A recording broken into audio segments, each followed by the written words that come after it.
হাসপাতালে অনিয়ম দুর্নীতি পরিদর্শনে গেলে শিক্ষার্থীদের সাথে বাজে ব্যবহারের অভিযোগ উঠেছে সিরাজগঞ্জের শেখ ফজিলাতুন্নেসা জেনারেল হাসপাতালের তত্ত্বাবধায়কের বিরুদ্ধে।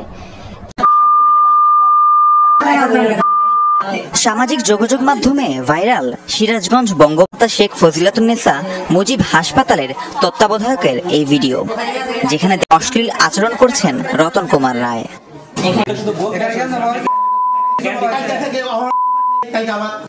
11 আগস্ট সরকারি হাসপাতালে অনিয়ম দুর্নীতি দূর করতে পরিদর্শনের নামে বৈষম্য বিরোধী ছাত্র আন্দোলনের শিক্ষার্থীরা সেদিন সিরাজগঞ্জের এই হাসপাতাল পরিদর্শনে গিয়ে নিম্নমানের খাবারের পাশাপাশি আরও বেশ কিছু অনিয়ম খুঁজে পায় তারা।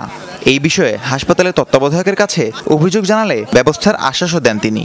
ওদের বেতন বন্ধ করে দেবো আজকের থেকেই এবং ফোকাস করবো, উপযুক্ত কারণ না দেখালে তাকে সাসপেন্ড করার জন্য সুপারিশ করা হবে, উদ্বোধন করতে হবে। বিপত্তি বাধে তার পরদিন সোমবার হাসপাতাল পরিষ্কার পরিচ্ছন্ন করতে আবারও সেখানে যান শিক্ষার্থীরা। এ সময় কয়েকজন রোগী তাদের কাছে অভিযোগ নিয়ে গেলে সেই বিষয়ে কথা বলতে তত্ত্বাবধায়কের রুমে যান তারা। তখনই ছাত্রদের অভিযোগ শুনে ক্ষিপ্ত হন রতন কুমার।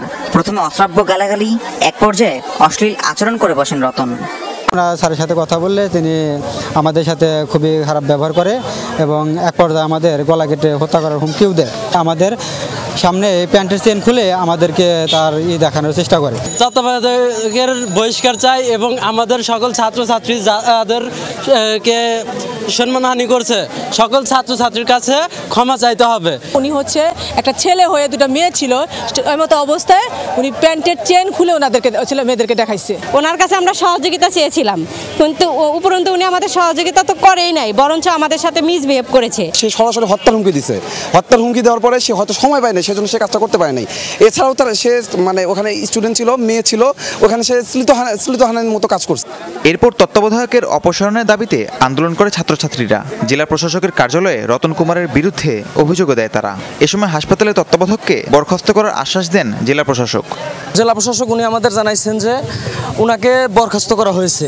2 দিন এখানে নিষেধ করেছে যে এখানে যেন না আসে এবং তারপরে স্থায়ীভাবে তার একটা ব্যবস্থা নেবে বলে আমাদের আশ্বস্ত করেছেন। আমরা